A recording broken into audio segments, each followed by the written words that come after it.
This video is proudly sponsored by Gamersgate. Download games anytime, anywhere. Visit Gamersgate.com. For a limited time, ElderGeek.com fans can enjoy a 5% discount on purchases at Gamersgate using promo code Elder-Geek.com.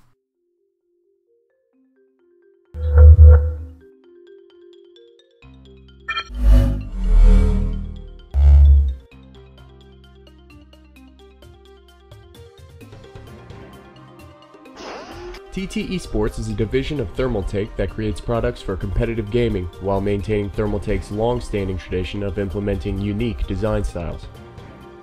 The Level 10M mouse was designed by TT Esports with a BMW group, DesignWorks USA.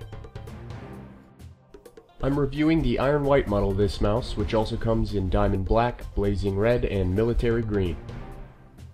I have tested this mouse for 10 days of competitive CSGO matchmaking as well as general computer use.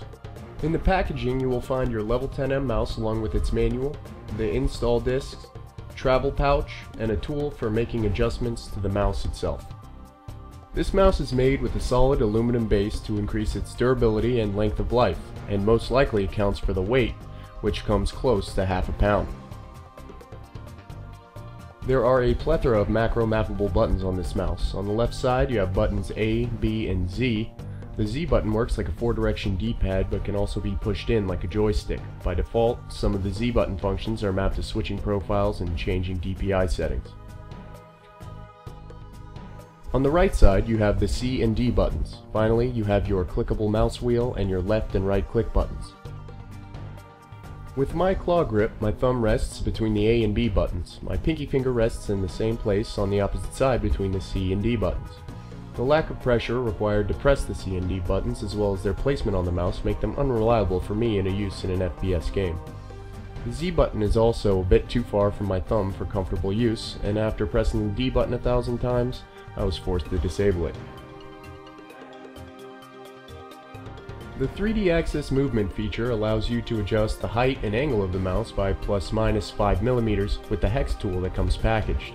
My smaller hand was uncomfortable with the height of the mouse, but after adjusting the size down it became a snug fit. I also found adjusting the x-axis to my preference gave me better control with my right hand. The laser sensor is an Avago ADS 9800, which according to Avago is a high-performance gaming sensor. This same sensor can also be found in popular gaming mice from other companies such as Cooler Master's Storm Sentinel Advanced 2 and SteelSeries Sensei Pro MLG Edition. There are 4 lights on this mouse, 3 of which are individually customizable with 7 different color options, which I'll cover shortly. The 10M gaming mouse has a unique air ventilation system. The area below the palm grip on the mouse is essentially hollow, and there's a honeycomb pattern of holes on top. The idea is that this will help disperse heat and keep your hand from getting slick with sweat during a long match. In my experience so far, this system has been pretty successful. The cable is 1.8 meters with a braided shield and uses USB 2.0. It took a few days for the cable to loosen up, but once it did, the cable was no impediment to the movement of the mouse. The mouse management software looks hastily put together, but you can manage your profiles and profile management, create and assign macros in macro key, change your LED lighting effects and light options, and edit your DPI and polling settings and performance. Under performance, you can select your polling rate, manually enter your desired DPI up to 8200, and adjust the speed settings for double clicks, cursor, and scroll wheel. Do not set the liftoff adjust to 0. It disables movement of the cursor altogether, a setting which seems odd to include in the first place. Macro key lets you create new macros or edit existing ones. Counter-Strike Go did not pick up the Z button, so we created macros for them so we could quickly switch between grenades. You can also create a macro with a set of predefined Windows commands like copy or paste. Launch Program will let you open a program of your choosing with a selected mouse button. Here we set the C button to launch CSGO. The light options include 7 different colors you can assign to 3 lights. In the main menu you can switch between Battle and Normal mode for each profile. Battle mode will change the lighting effects when you are rapidly clicking away in a firefight. In Normal mode, the color scheme will simply fade in and out. The 4 LEDs on the right mouse button tells you the currently selected sensitivity level. Now let's move on to the pros and cons. The Level 10M mouse from Thermaltake has an undeniably awesome design and some pretty sweet LED lighting options. The passive air ventilation and 3D access movement systems both work pretty well. On top of it all, it has a very precise laser sensor.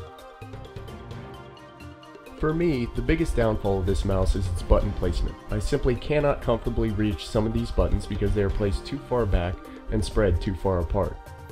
After just a couple of days, the scroll wheel started squeaking on me. Others have experienced the same problem with the left click button. I solved my squeaky wheel problem with rubbing alcohol, so you should remember that this mouse may require maintenance.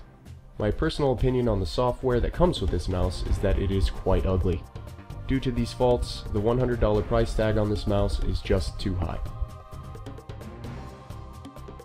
The Level 10M mouse looks great, is highly functional and customizable. The unique design of this mouse sets it apart and will draw the attention of gamers and non-gamers alike. The laser sensor makes it very reliable for aiming in-game. The simple Windows commands you can map make it very useful outside of gaming as well. The software, while it works, is a strain on the eyes, and you can tell whoever developed it went for style before simplicity and ease of use. However many buttons this mouse has, I am only able to comfortably use buttons A and B while gaming, but this may not be the case for you.